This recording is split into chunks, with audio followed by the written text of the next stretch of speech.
Egyptians, probably one of the most famous ancient civilizations of them all. Archaeological data collected and documented regarding this mysterious ancient civilization far exceeds that of any other. The world is fascinated by these ancient people that thrived at the feet of some of the most amazing and yet confounding structures on Earth. They've been credited with their construction, yet they did not document any of those incredible accomplishments. Odd for a civilization that recorded almost every facet of their daily life.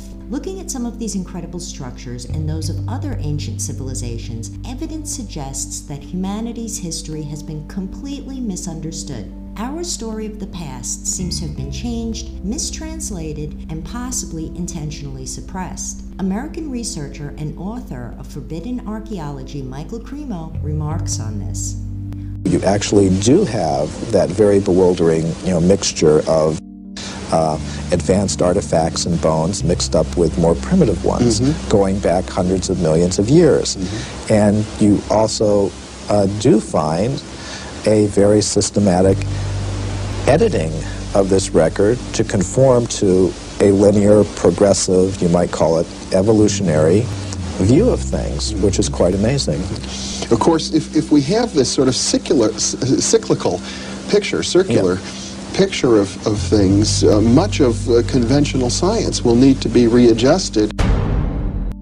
Abu Ghurab, an archaeological site just 20 minutes away from the Great Pyramid of Giza, is famous for its sun temples built in the 25th century BCE during the Old Kingdom period. Abu Ghurab is a part of the pyramid complex at Abu Sur, about a mile away. The true purpose of the site remains unclear. There are, however, structures and artifacts at the site that show evidence of ancient high technology. One of them is an altar located in the center of the courtyard, constructed from 5 large blocks of alabaster arranged to form a symbol that translates to "May Ra be satisfied." This ancient Egyptian crystal platform has mandala points that point in each of the 4 directions. It's situated in front of a mound where an obelisk once stood. The obelisk has broken, pieces of it scattered about. As a matter of fact, the entire site is littered with pieces of limestone from structures that once stood there, leaving the entire site looking like a debris field, as if some great force hit the site and tore it apart. Some believe that the site was created to enhance spiritual awareness by the use of vibrations transmitted through the alabaster, known as Egyptian crystal, thus enabling one to connect to the sacred energies of the universe. It's been suggested that the crystal platform created a harmonic resonance through sound vibrations to increase this heightened awareness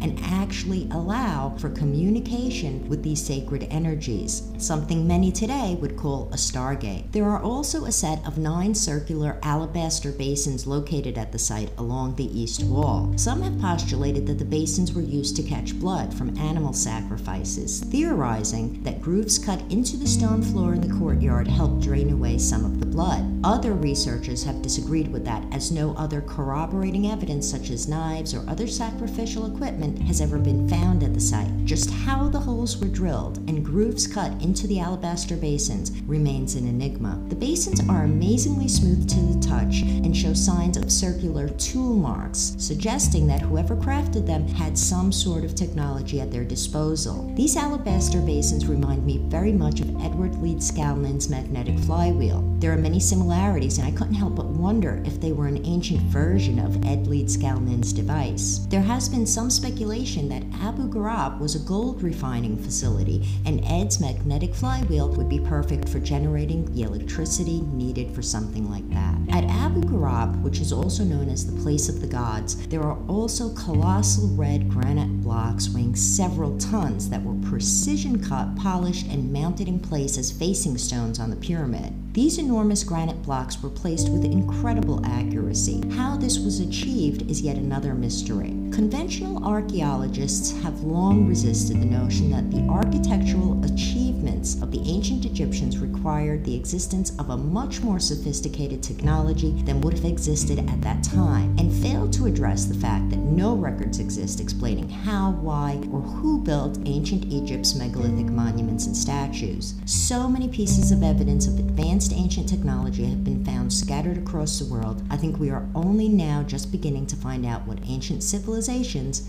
were capable of. As always, thanks for watching. Please take a moment to like, comment, and subscribe.